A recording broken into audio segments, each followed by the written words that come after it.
Kami dari kelompok 9 akan mempresentasikan tentang analisis laporan keuangan pada PT Nippon Indosari Korpindo Tbk periode tahun 2017.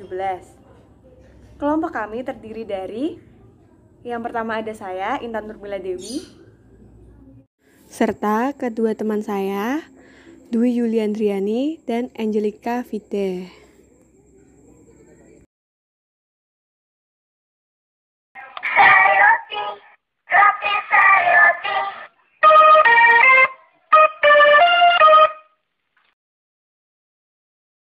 Yang pertama, di sini ada visi dan misi dari PT Nippon Indosari Korpindo Tbk. Yang pertama yaitu visi. Visinya yaitu senantiasa tumbuh dan mempertahankan posisi sebagai perusahaan roti terbesar di Indonesia melalui penetrasi pasar yang luas dengan menggunakan jaringan distribusi yang luas untuk menjangkau konsumen di seluruh Indonesia. Selanjutnya yaitu ada misi. Misinya yaitu memproduksi dan mendistribusikan beragam produk yang halal, berkualitas tinggi, higienis, dan terjangkau bagi seluruh konsumen Indonesia. Selanjutnya yaitu ada profil perusahaan. Nah, perusahaan ini itu didirikan sebagai sebuah perusahaan penanaman modal asing dengan nama PT Nippon Indosari Corporation dengan mengoperasikan pabrik pertama di Cikarang, Jawa Barat. Nah, pada tahun 1966, perusahaan ini meluncurkan produk komersial pertama dengan merek Sari Roti pada tahun 2001. Kemudian, perseroan meningkatkan kapasitas produksi dengan menambah 2 lini mesin, yaitu untuk roti tawar dan roti manis. Perseroan ini mengubah nama dari Nippon Indosari Corporation menjadi PT Nippon Indosari Korpindo. Nah, perseroan ini itu mengoperasikan pabrik kedua di Pasuruan, Jawa Timur pada tahun 2005 dan pabrik ketiga di Cikarang, Jawa Barat pada tahun 2008.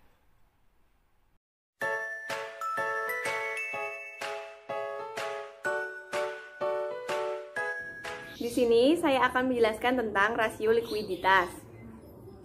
Rasio likuiditas adalah rasio yang untuk mengetahui kemampuan suatu perusahaan dalam memenuhi kewajiban atau membayar hutang jangka pendeknya. Rasio likuiditas terdiri dari yang pertama ada modal kerja. Untuk menghitung modal kerja sendiri, kita harus mengetahui utang lancar dan aset lancar. Sebelumnya, modal kerja dirumuskan dengan aset lancar dikurangi dengan utang lancar. Kita bisa melihat dari perhitungan. Dari perhitungan tersebut dapat disimpulkan jika modal kerja PT Nippon Indosari Korpindo Tbk yang digunakan sebagai dasar pengukuran kemampuan untuk membayar hutang lancar sebesar 1.292.907.779 rupiah. Berikutnya ada rasio lancar. Untuk menghitung rasio lancar, kita menggunakan rumus aset lancar dibagi dengan utang lancar. Dapat dilihat dalam perhitungan bahwa rasio lancar pada tahun 2016 besar 296% dan pada tahun 2017 besar 226%. Sehingga dapat disimpulkan pada tahun 2016 rasio lancar sebesar 296%, artinya setiap Rp1 dijamin oleh 2,9 rupiah aktiva lancar. Sedangkan pada tahun 2017 mengalami penurunan menjadi 226%. Artinya setiap Rp1 utang dijamin dengan 2,26 aktiva lancar. Di sini, rasio lancar menggambarkan bahwa perusahaan mampu menutupi seluruh kewajiban jangka pendeknya. Namun, hal ini dilihat dari sisi investor, ini kurang baik karena menilai jika rasio lancar terlalu tinggi. Dan mereka menilai bahwa banyak dana kas yang menganggur yang akan mempengaruhi profitabilitas perusahaan ke depannya. Berikutnya adalah rasio cepat.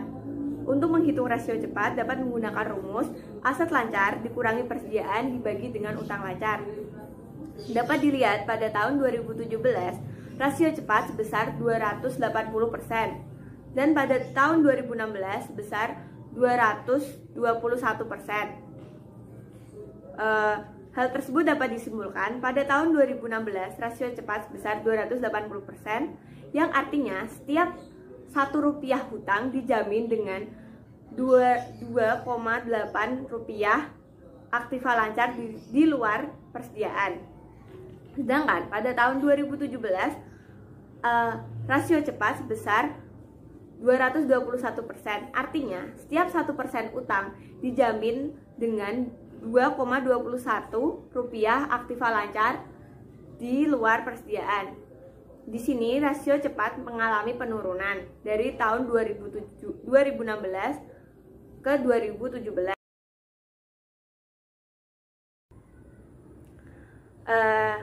Di sini saya akan menjelaskan tentang rasio solvabilitas. Rasio solvabilitas adalah rasio yang menunjukkan kemampuan perusahaan untuk memenuhi kewajibannya dengan aset yang dimiliki. Yang pertama ada debt ratio. Debt ratio dapat dihitung dengan total utang dibagi dengan total aset. Pada tahun 2016, debt ratio sebesar 50,58%. Sedangkan pada tahun 2017 sebesar 38%. Hal tersebut dapat disimpulkan bahwa pada tahun 2017 debt ratio mengalami penurunan menjadi 38%, yang artinya setiap Rp1 aktiva dibiayai oleh utang sebesar 0,38. Selanjutnya ada debt to equity ratio. Debt to equity ratio dapat dihitung dengan total utang dibagi dengan total ekuitas. Dapat dilihat, DER pada tahun 2016 besar 102,36%. Sedangkan pada tahun 2017 besar 62%. Dapat disimpulkan pada tahun 2016 DER sebesar 102,36%, artinya kreditur menyediakan pendanaan perusahaan sebesar Rp1,02 untuk setiap Rp100 yang disediakan oleh pemegang saham. Pada tahun 2016, debt to equity ratio mengalami penurunan sebesar 0,62. Hal ini mengidentifikasikan bahwa perusahaan memiliki hutang yang lebih kecil daripada ekuitas yang dimiliki. Ini dapat dikatakan bagus karena DER kurang dari 1. Jadi semakin rendah rasio DER maka semakin bagus. Selanjutnya ada term interest earned. Dapat dilihat di perhitungan. Itu dapat disimpulkan bahwa menunjukkan besarnya jaminan keuntungan untuk membayar bunga liabilitas jangka panjang. Setiap rupiah bunga liabilitas jangka panjang dijamin oleh keuntungan Rp108,637.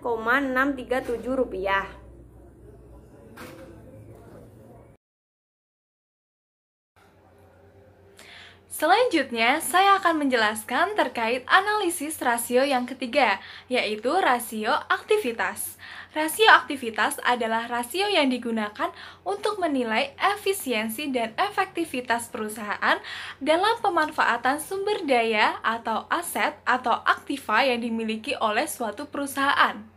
Rasio aktivitas merupakan salah satu macam rasio yang melakukan perbandingan antara tingkat penjualan dan investasi pada semua aktiva yang dimiliki, sehingga fungsi akuntansi keuangan bisa berjalan dengan baik. Dalam rasio aktivitas ini dikenal ada 6 rasio, yaitu yang pertama inventory turnover ratio at cost, yang kedua inventory turnover ratio at market, yang ketiga average collection ratio, yang keempat work capital turnover, yang kelima fixed asset turnover, dan yang terakhir adalah total asset turnover.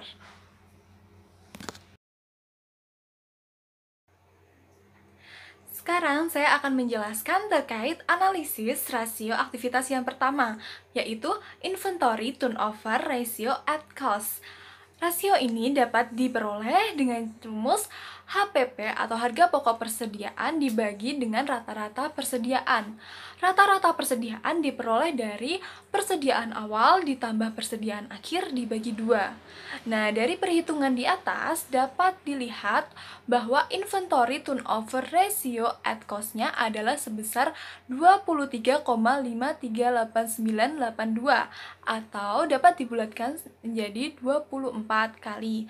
Nah, dari perhitungan di atas dapat disimpulkan bahwa dalam satu periode persediaan berputar sebanyak 24 kali. Ini artinya penjualan tergolong lancar karena bisa berputar berkali-kali. Dan di sini menunjukkan juga bahwa manajemen mampu mengelola biaya yang berhubungan dengan persediaan dengan baik. Kemudian, analisis rasio aktivitas yang kedua, yaitu Inventory Turnover Ratio at Market. Inventory Turnover Ratio at Market ini dapat diperoleh dengan rumus penjualan dibagi rata-rata persediaan. Nah, kita dapat melihat perhitungan di atas. Diperoleh inventory turnover ratio at marketnya adalah sebesar 49 kali. Dari sini dapat disimpulkan bahwa dalam satu periode, persediaan berputar sebanyak 49 kali. Artinya, penjualan tergolong lancar karena bisa diputar berkali-kali. Penjualan yang dilakukan ini juga telah efektif. Selanjutnya, yang ketiga adalah Average Collection Ratio. Average Collection Ratio dapat diperoleh dengan rumus piutang dibagi penjualan per hari.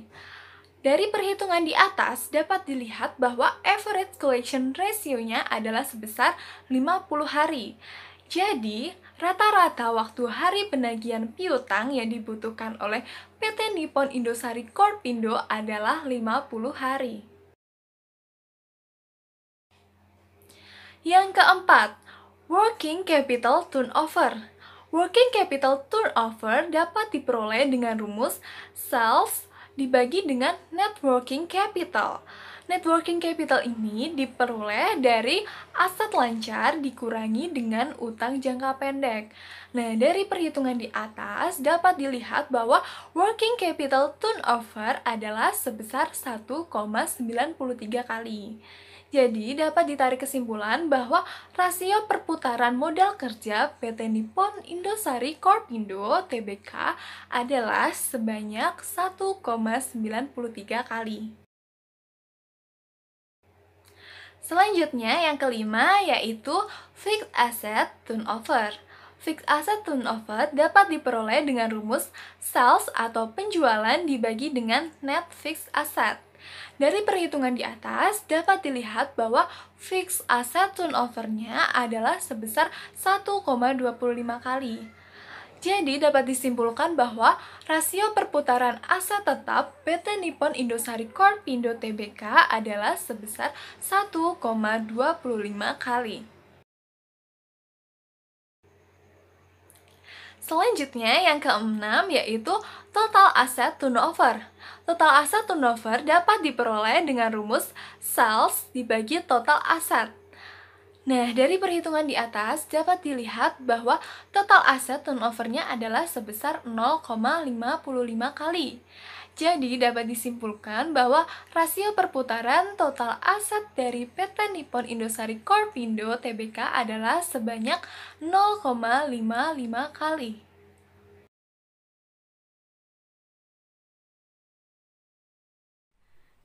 Rasio yang keempat yaitu rasio profitabilitas. Nah, rasio profitabilitas yang pertama itu ada gross profit margin. Gross profit margin adalah perbandingan antara laba kotor dengan penjualan atau pendapatan. Nah, di sini kita menggunakan penjualan, yaitu rumusnya penjualan dikurangi HPP dibagi penjualan. Untuk angkanya bisa dilihat di dalam video. Selanjutnya kita menarik kesimpulan bahwa PT Nippon Indosari Corpindo Tbk memiliki gross profit margin sebesar 53%. Gross profit margin dikatakan efisien jika rasionya lebih dari 75%. Jika gross profit margin itu rendah, mengindikasikan bahwa perusahaan kurang mampu mengendalikan biaya produksi dengan harga pokok penjualannya, sehingga membuat keadaan operasi perusahaan ini akan semakin menurun. Yang kedua ada net profit margin. Nah, net profit margin itu merupakan perbandingan laba bersih dengan penjualan atau pendapatan. Nah, di sini itu rumusnya net income dibagi sales. Nah, untuk perhitungannya itu bisa dilihat di video. Kemudian kesimpulan dari perhitungan tadi yaitu bahwa NPM PT Nippon Indosari Korpindo Tbk pada tahun 2016 itu sebesar 11%, dan di tahun 2017 sebesar 5%. Hal ini menunjukkan bahwa adanya penurunan sebesar 6% dari tahun sebelumnya. Kemudian di sini perusahaan dianggap kurang efisien dalam kegiatan operasionalnya karena perusahaan tidak dapat menekan biaya-biaya yang tidak perlu, sehingga perusahaan tidak mampu memaksimalkan laba bersih yang didapatkan. Yang ketiga yaitu ada basic earning power. Nah, BEP ini merupakan alat yang digunakan untuk mengukur kemampuan perusahaan untuk menghasilkan laba sebelum bunga dan pajak dengan menggunakan total aktiva yang dimiliki. Nah, rumusnya yaitu EBIT dibagi total aset. Setelah dihitung, kesimpulannya yaitu bahwa pada tahun 2017 itu BEP-nya itu sebesar 6% dari keseluruhan aset yang dimiliki. Artinya perusahaan hanya mampu menghasilkan 6% laba operasi. BEP menunjukkan kemampuan perusahaan dalam pengelolaan aktiva atau aset perusahaan dalam menghasilkan laba. Berdasarkan hasil perhitungan BEP tahun 2016-2017 menunjukkan bahwa rasio BEP menunjukkan kondisi yang tidak stabil, yaitu mengalami penurunan. Hal ini menunjukkan bahwa manajemen perusahaan belum dapat mengoptimalkan aktiva atau aset yang dimiliki oleh perusahaan. Yang keempat yaitu operating profit margin atau OPM. Nah, di sini itu digunakan untuk mengukur kemampuan yang dimiliki untuk menghasilkan laba operasi dan penjualan bersih selama periode tertentu. Nah, menghitungnya yaitu EBIT dibagi dengan penjualan. Hasil perhitungannya yaitu bahwa OPM-nya itu tahun 2016 sebesar 10% dan 18% pada tahun 2016. Selanjutnya kesimpulannya yaitu bahwa rasio OPM selama 2 tahun menurun, terlihat berada di kisaran 10% pada tahun 2017 dan sebesar 18% pada tahun 2016. Artinya, pada tahun 2017, 10% dari penjualan bersih PT Nippon Indosari Korpindo Tbk mampu menghasilkan laba operasi.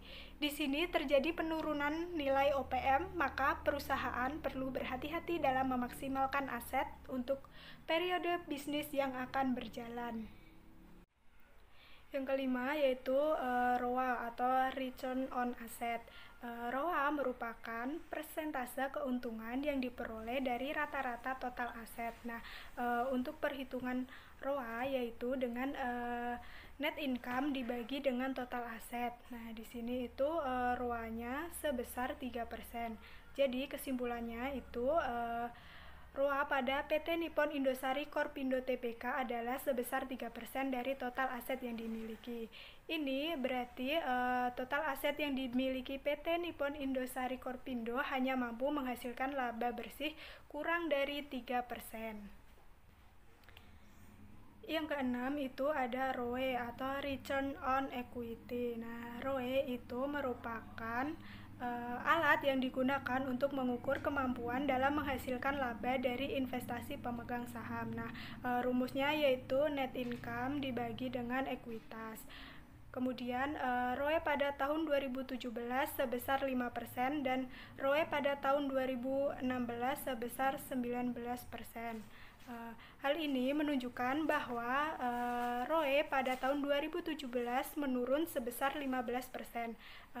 Hal ini disebabkan karena adanya kenaikan ekuitas yang signifikan dan terjadinya penurunan pada net income. Kemudian, ROE dikatakan baik jika nilainya mendekati angka 10%.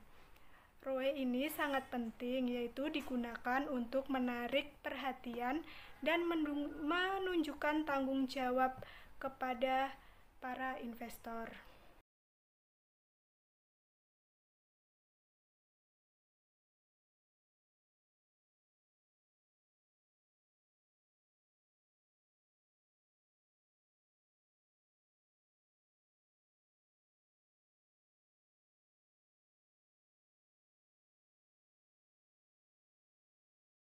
Di dalam teknik analisis laporan keuangan yang selanjutnya yaitu ada analisis common size. Jadi, analisis common size merupakan teknik analisis laporan keuangan dengan menganalisis laporan keuangan baik dari neraca maupun laba rugi. Nah, di sini kita menggunakan persentase untuk menghitungnya dan bisa dilihat perhitungannya di dalam video ini. Kesimpulannya dari perhitungan tadi itu dari laporan neraca yang disusun kemudian dibuat persentase, terlihat bahwa selama 2 tahun yaitu tahun 2017 dan tahun 2016 terjadi perubahan komposisi yang naik antara aktiva dan pasifanya. Di tahun 2017 aset lancar sebesar 50,88% dan aset tidak lancarnya sebesar 49,12%. Sedangkan di tahun 2016 aset lancarnya sebesar 32,52% dan aset tidak lancarnya sebesar 67,28%. Di sini terlihat bahwa telah terjadi kenaikan persentase pada aset tetap dan terjadi penurunan pada aset lancar. Selanjutnya, di dalam aset lancar, akun dengan persentase terbesar yaitu pada kas dan setara kas sebesar 41,56%. Itu artinya bahwa perusahaan memiliki uang tunai dan sejenisnya paling banyak, dan di dalam aset tidak lancar, persentase paling banyak yaitu pada aset tetap sebesar 43%. Namun di sini mengalami penurunan dari tahun sebelumnya. Kemudian dari struktur pembiayaannya, PT Nippon Indosari Korpindo Tbk itu menunjukkan bahwa total ekuitas lebih besar dari total liabilitas, yaitu sebesar 61,85%. Nah, di sini menunjukkan bahwa kondisi bisnis lebih stabil secara finansial. Selanjutnya, kita akan membahas terkait analisis DuPont. Analisis DuPont adalah rasio keuangan yang digunakan untuk menganalisis kemampuan perusahaan untuk meningkatkan pengembalian atas ekuitas atau return on equity atau biasa disebut dengan ROE. Analisis DuPont merupakan analisis yang mempertajam analisis rasio dengan memisahkan profitabilitas dengan pemanfaatan aset. Sejatinya, analisis DuPont ini merupakan alat analisis yang digunakan untuk menganalisis laba dari perusahaan atau bisnis. Analisis DuPont dibagi menjadi dua, yaitu analisis DuPont 1 dan analisis DuPont 2. Nah, kita akan membahas dari yang pertama, yaitu analisis DuPont 1. Analisis DuPont 1 diperoleh dengan rumus ROA sama dengan laba bersih dibagi aset, sama dengan penjualan per aset atau biasa disebut dengan perputaran aset dikali dengan laba bersih ditambah bunga dibagi penjualan atau margin laba bersih. Nah, dari perhitungan di atas diperoleh margin laba bersih, perputaran aset, dan nilai ROA-nya. Nah, dari analisis DuPont 1 dalam perhitungan di atas selama 2 tahun pada tahun 2017 dan 2016 terlihat bahwa nilai ROA PT Nippon Indosari Korpindo Tbk mengalami penurunan sebesar 6,66%. Supaya nilai ROA ini dapat meningkat, perusahaan bisa menaikkan profit margin atau menaikkan perputaran aktiva atau menaikkan keduanya dengan tetap mempertahankan tingkat hutang. Kemudian, analisis Dupont 2. Analisis Dupont 2 dapat diperoleh dengan rumus ROE sama dengan aset dibagi ekuitas atau leverage sama dengan penjualan dibagi aset atau perputaran aset dikali dengan laba bersih dibagi penjualan atau margin laba bersih. Nah, dari rumus di atas diperoleh perhitungan seperti pada tabel yang disajikan di atas. Nah, ini adalah perhitungan leverage, perputaran aset, margin laba bersih, dan ROE pada tahun 2017 dan 2016.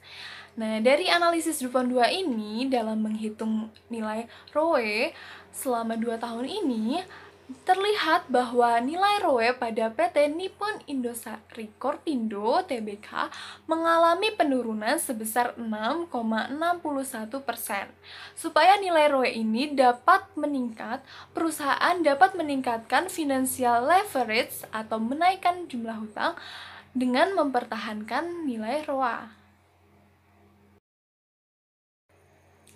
Selanjutnya, kita akan membahas terkait analisis time series dan forecasting. Analisis time series adalah analisis perbandingan data dengan data keuangan periode sebelumnya atau perbandingan dengan data historis. Berikut ini adalah data penjualan berbagai macam roti pada PT Nippon Indosari Korpindo Tbk selama 5 tahun terakhir dari tahun 2013 hingga 2017.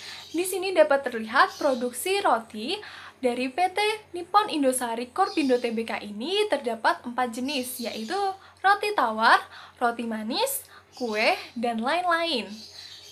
Kemudian dari tabel data penjualan ini juga digambarkan dalam grafik penjualan. Dari grafik penjualan berbagai macam roti pada PT Nippon Indosari Korpindo Tbk di atas, bisa ditarik kesimpulan jika sebagian besar jenis roti mengalami kenaikan penjualan pada setiap tahunnya, terutama pada jenis roti yaitu roti tawar dan kue. Ada beberapa jenis roti yang mengalami kenaikan penjualan pada tahun 2014, yaitu roti tawar yang penjualannya meningkat sebesar 611 miliar dan jenis roti lain-lain sebesar 1 miliar. Sedangkan jenis roti manis mengalami penurunan penjualan sebesar 172 miliar dan kue juga mengalami penurunan sebesar 444 juta. Pada tahun 2015 terdapat 3 jenis roti yang mengalami kenaikan, yaitu roti tawar sebesar 282 miliar, kue sebesar 33 miliar, dan jenis roti lain-lain sebesar 1 miliar. Sedangkan penurunan penjualan terjadi pada produk roti manis sebesar 6 miliar. Di tahun 2016 juga terdapat 3 jenis roti yang mengalami kenaikan penjualan, yaitu roti tawar sebesar 310 miliar, roti manis sebesar 136 miliar, dan kue sebesar 15 miliar. Sedangkan terjadi penurunan penjualan pada jenis roti lain-lain sebesar 2 miliar. Pada tahun 2017, terdapat juga 3 jenis roti yang mengalami kenaikan penjualan, yaitu roti tawar sebesar 114 miliar, kue sebesar 27 miliar, dan jenis roti lain-lain sebesar 163 juta. Sedangkan terjadi penurunan penjualan pada jenis kue sebesar 18 miliar. Untuk rincian nominalnya, kalian dapat melihat pada PowerPoint yang sudah ada di Google Classroom pada PowerPoint slide kesimpulan time series. Selanjutnya, kita akan membahas terkait analisis forecasting. Analisis forecasting digunakan untuk memproyeksikan kondisi keuangan pada masa mendatang. Nah, kalian dapat menyimak tabel yang sudah ada di slide di atas. Nah, di sini terdapat tabel tentang informasi yang akan digunakan untuk menghitung analisis forecasting. Terdapat tabel tentang total penjualan di tahun 2013 hingga 2017. Kemudian ada nilai X, ada nilai X kali Y, itu nilai X dikali nilai Y itu penjualan. Nah, terus habis itu ada nilai X kuadrat. Nah, buat ngitung forecasting ini menggunakan rumus persamaan. Nah, rumus persamaannya itu yaitu YT atau tren sama dengan A ditambah B kali T. Nah, nilai A itu didapat dari sigma Y dikurangi B dikali sigma X. Kemudian nilai B itu diperoleh dari sigma X kali Y dikurangi N dikali sigma X dikali sigma Y. Terus dibagi sama sigma X kuadrat dikurangi N dikali sigma X kuadrat. Kemudian kita dapat melihat perhitungan yang ada di atas. Nah, untuk pertama kita tuh mencari dulu nilai B. Kemudian kalau udah ketemu kita nyari nilai A. Nah, kemudian setelah ketemu nilai A dan nilai B, kita masukkan ke dalam rumus persamaan tadi. Nah, setelah dimasukkan dalam rumus persamaan tadi, diperoleh persamaan trennya, yaitu YT sama dengan 10.305.305.700.060, terus ditambah 261.281.855.025 T. Nah, dari sini kemudian kita dapat menggunakan rumus tersebut untuk menghitung peramalan penjualan di tahun 2017. Nah, dengan perhitungan jika tahun 2013 itu kan merupakan tahun pertama. Nah, maka tahun 2018 adalah tahun ke-6. Artinya T6 sama dengan X1 ditambah I dikurangi 1 dikali beda. Nah, terus habis itu dihitung untuk T-nya, T6-nya diperoleh T6 adalah 3. Selanjutnya, kita akan masuk ke rumus trennya sebagai berikut. Jadi nilai T tadi, T6 tadi itu dimasukin ke rumus YT tadi. Dan diperoleh YT adalah sebesar 11.351.265.135 itu. Kemudian jadi dapat ditarik kesimpulan dari perhitungan di atas yang dihitung berdasarkan rumus tren, dapat diambil kesimpulan jika pada tahun 2018 PT Nippon Indosari Korpindo akan melakukan penjualan sebesar 11.151.265.135 rupiah dengan syarat jika variabel-variabel yang mempengaruhi penjualan dianggap tetap. Seperti itu. Selanjutnya kita akan membahas terkait analisis modal kerja. Analisis modal kerja sendiri terdapat 3 konsep. Yang pertama yaitu konsep kuantitatif, yang kedua konsep kualitatif, dan yang ketiga adalah konsep fungsional. Nah, kita akan membahas dari yang pertama yaitu modal kerja konsep kuantitatif. Modal kerja konsep kuantitatif ini merupakan jumlah dana yang diperlukan untuk membiayai operasi perusahaan yang bersifat rutin. Modal kerja konsep ini diperoleh dari jumlah aset lancar. Jadi dapat dilihat bahwa jumlah aset lancar pada PT Nippon Indosari Korpindo Tbk adalah sebesar 2.319.937.439.019 rupiah. Jadi dapat ditarik kesimpulan bahwa jumlah modal kerja kuantitatif dari PT Nippon Indosari Korpindo Tbk adalah sebesar 2.319.937.439.019 rupiah. Kemudian selanjutnya yaitu analisis modal kerja kualitatif. Analisis modal kerja kualitatif ini diperoleh dari nilai aset lancar dikurangi hutang lancar. Kita dapat melihat data pada tabel di atas.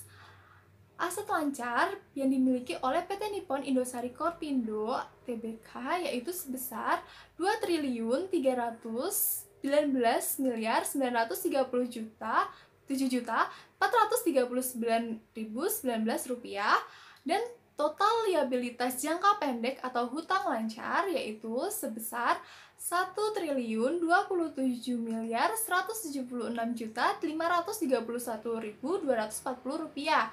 Nah, nilai tersebut dikurangkan sehingga dapat ditemukan berapa modal kerja kualitatif. Jadi modal kerja kualitatif pada PT Nippon Indosari Korpindo Tbk ini sebesar 1.272.760.907.779 rupiah.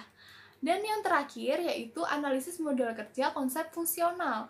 Analisis model kerja konsep fungsional ini diperoleh dari nilai aset lancar ditambah depresiasi. Untuk datanya dapat dilihat di atas. Nah, jadi total aset lancar sebesar 2.319.937.439.019 rupiah ditambah dengan total depresiasi yaitu sebesar 627.647.936.435 rupiah dan diperoleh modal kerja fungsionalnya yaitu sebesar 2.985.375.454 rupiah. Kemudian terdapat laporan perubahan modal kerja. Nah, laporan perubahan modal kerja yang ada di atas ini merupakan perbandingan antara aset lancar dan liabilitas jangka pendek pada tahun 2016 dan tahun 2017. Di sini kita melihat berapa besar kenaikan serta penurunan pada akun-akun tersebut. Nah, dari hasil analisis tersebut, diketahui PT Nippon Indosari Korpindo Tbk mengalami kenaikan modal kerja sebesar 2.077.197.807.820 rupiah. Dan dapat dilihat dari laporan perubahan modal kerja yaitu aktiva lancar dan hutang lancar pada tahun 2017 terhadap tahun 2016. Jadi dari nilai kenaikan itu dijumlahkan, diperoleh sekian, dan nilai yang penurunannya itu dijumlahkan terdapat nilai sekian, kemudian dicari berapa besar selisih antara kenaikan dan penurunannya, dan selisih itu merupakan besar kenaikan modal kerja dari PT Nippon Indosari Korpindo Tbk. Yang selanjutnya yaitu analisis cash flow. Nah, cash flow sendiri merupakan laporan keuangan yang berisi tentang informasi penerimaan dan pengeluaran kas pada periode tertentu. Nah, di sini kita akan menganalisis 3 aktivitas, yaitu aktivitas operasi, investasi, dan pendanaan. Yang pertama yaitu aktivitas operasi. Nah, di sini pada tahun 2017 kas bersih yang diperoleh dari aktivitas operasi itu turun dibandingkan dengan tahun 2016. Nah, di sini penurunan kas bersih yang diperoleh dari aktivitas operasi terutama disebabkan oleh penerimaan kas bersih dari pelanggan lebih rendah daripada tahun sebelumnya dan kenaikan pengeluaran kas bersih pada tahun 2017 yaitu pembayaran untuk beban operasional. Kemudian pembayaran kepada pemasok dan kontraktor, pembayaran untuk gaji dan imbalan kerja karyawan, selanjutnya pembayaran royalti.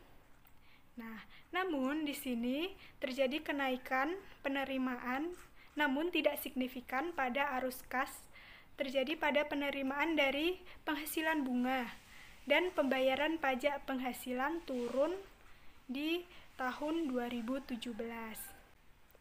Yang selanjutnya yaitu analisis arus kas dari aktivitas investasi. Nah, di sini arus kas PT Nippon Indosari Korpindo Tbk pada aktivitas investasi itu bernilai negatif pada tahun 2016. Artinya, arus kas keluar lebih banyak daripada pemasukan atau hasil penjualan aset tetap. Nah, hal ini dikarenakan karena PT Nippon Indosari Korpindo membeli aset tetap sehingga menyebabkan arus kas investasi menjadi negatif. Nah, pada umumnya arus kas investasi memang akan bernilai negatif, terutama untuk perusahaan-perusahaan yang melakukan ekspansi. Karena perusahaan butuh membeli aset tetap di mana pembelian-pembelian ini akan menambah pengeluaran dari perusahaan. Analisis arus kas yang selanjutnya yaitu analisis arus kas dari aktivitas pendanaan. Nah, di sini arus kas dari aktivitas pendanaan pada tahun 2017 bernilai positif. Pada tahun ini kas bersih mengalami kenaikan dari tahun sebelumnya. Dari tahun 2016 itu arus kas dari aktivitas pendanaan itu bernilai negatif.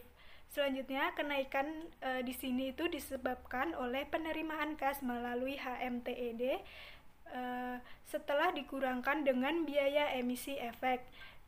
Selanjutnya yaitu ada penerimaan utang bank jangka pendek, setoran modal dari kepentingan non-pengendali entitas anak. Kali ini saya akan menjelaskan tentang analisis kebangkrutan. Analisis kebangkrutan berguna untuk mengetahui kemungkinan terjadinya kebangkrutan pada perusahaan sehingga kita dapat mengantisipasinya. Analisis kebangkrutan ini dapat dirumuskan dengan ZI sama dengan 1,2X1 ditambah 1,4X2 ditambah 3,3X3 ditambah 0,6X4 dan ditambah dengan X5. Sebelumnya X1 adalah aktiva lancar dikurangi dengan hutang lancar dibagi dengan total aktiva. X2 sama dengan laba ditahan dibagi dengan total aset. X3 sama dengan laba sebelum bunga dan pajak dibagi dengan total aset. Dan X4 sama dengan nilai pasar saham biasa dan preferensi dibagi dengan nilai buku total hutang. Dan yang terakhir X5 adalah penjualan dibagi dengan total aset. Nah, berikut perhitungannya. X1 sebesar 0,28, X2 sebesar X2 sebesar 0,046, X3 sebesar 0,056, X4 sebesar 0,00065 dan X5 sebesar 0,55. Dapat dihitung ZI-nya sehingga didapatkan sebesar 1,14. Hal ini dapat disimpulkan dilihat dari analisis kebangkrutan menggunakan metode Z-score. Perusahaan PT Nippon Indosari Korpindo sedang berada pada posisi rawan kebangkrutan karena pada hasil perhitungan dapat dilihat nilai Z-score sebesar 1,14 sehingga lebih kecil dari 1,2. Hal tersebut dapat dikatakan perusahaan kemungkinan mengalami kebangkrutan yang tinggi. Hal tersebut dapat disebabkan karena jumlah hutang pada perusahaan memiliki jumlah yang tinggi.